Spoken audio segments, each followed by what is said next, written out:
झारखंड में विधानसभा चुनाव की तैयारी चल रही है। 13 तारीख को पहला मतदान होना है पहले चरण का, और लोक जनशक्ति पार्टी की तरफ से झारखंड का प्रभारी होने के नाते हमारी पार्टी चतरा में चुनाव लड़ रही है एनडीए अलायंस में, जिसमें जनार्दन पासवान जी हमारे प्रत्याशी है, और इसके साथ ही साथ वहां के बाद बोकारो, धनबाद और जमशेदपुर अलग अलग एनडीए के साथियों के लिए प्रचार करते हुए अभी हम लोग रांची आए हैं। और यहाँ पहुंचने का मकसद लोक जनशक्ति पार्टी के संकल्प पत्र को आप सभी लोगों के समक्ष झारखंड के लिए लोक जनशक्ति पार्टी क्या सोचती है और झारखंड के चौमुखी विकास के लिए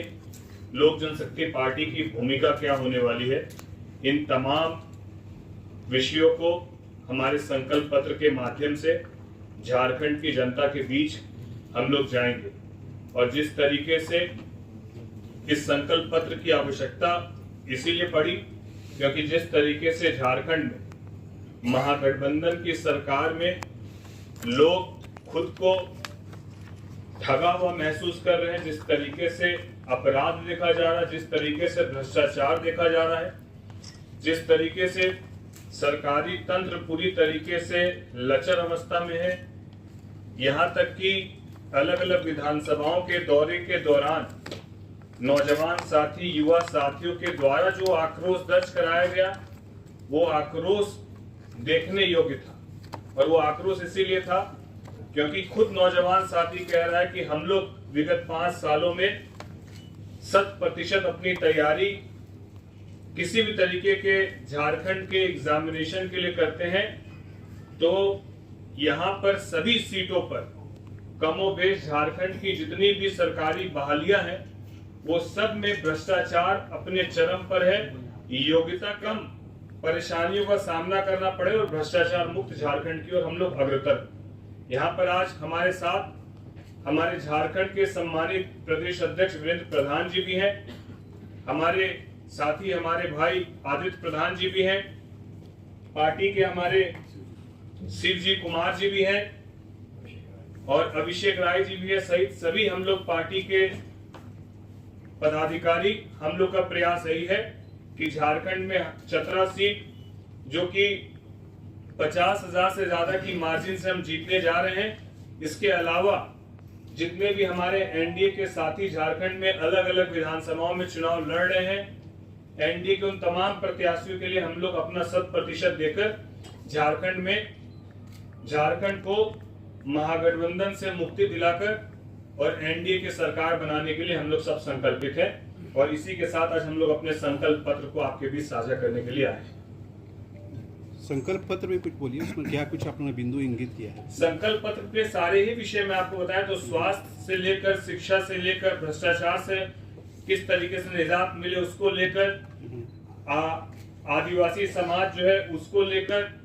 जो पिछड़ा समाज है उसको लेकर, दलित शोषित वंचितों को लेकर, सभी विषयों को उसमें रखा गया। और उसकी पूरी एक ब्रीफ जानकारी जो है, एक डिटेल जानकारी आपके बीच हम लोग साझा भी कर रहे हैं,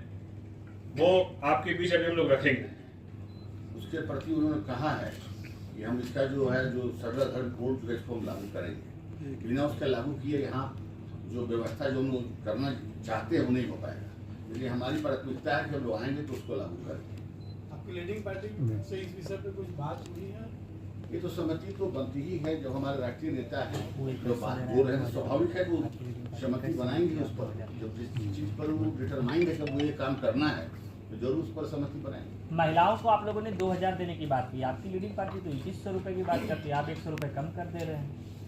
एनडीए के अंदर में ही सभी लोग आप लोग लोक जनशक्ति पार्टी अपनी तरफ से देगी या उनका कोई मैनिफेस्टो में जो शामिल आप लोगों ने किया है वो कैसे करेंगे? वो तो मैनिफेस्टो नहीं चलेगा ना। देखिए, जो विषय आप रख रहे हैं कि महिलाओं को 2,000 या 2,100 की बात, या जो लीडिंग पार्टी है वो उसको मानेगी नहीं मानेगी,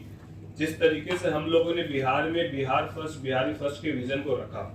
और एनडीए अलायंस के जितने भी हमारे सम्मानित नेतागण थे इस विषय को हम लोग ये सुझाव के तरीके से एनडीए के तमाम हमारे साथियों के बीच हम लोग रखने का काम करेंगे और इसको लागू करने के लिए हमारा प्रयास 100% रहेगा। जो बात आप कह रहे हैं कि हमारी ये सोच है कि 2000 होनी चाहिए, वो पहले से 21 हुए तो जो ज्यादा हो वो जनहित में वो बिल्कुल लागू किया जाएगा। ये हमारी सोच पहले से, एक मैनिफेस्टो हमारा पहले से बनाया गया था कि हम लोग को ये काम करने हैं। तो जब भी ये काम होंगे एनडीए अलायंस के सभी हमारे नेतागणों को विश्वास में रखकर ही किया जाएगा। ये 19 उसके बाद भी जो बनाए रघुवर दास जी के समय में, तो उसको हम लोग जो बाद में जो बना यहाँ का जो, उस पर हम लोग उस पर डिटरमाइन थे कि इसको लागू किया जाए। तो उस पर सभी लोगों का जो 80 या 82 जिस समय 85 तक में जी, उस समय तक में जो रघुवर दास जी ने किया था बहुत अच्छा किया था, हम लोगों ने सम्मान किया था। हमारा साथ का है 32 तो आधारित है, खतियान हमारा 1932 का है, लेकिन लैटरिन जो 85 वाला जो सरकार जो बनाए एनडीए सरकार, वो हम लोग समझते कि उचित है। देखिए, जब आप एनडीए के हिस्सा होते हैं तो एक एक सीट पहले तो महत्वपूर्ण है,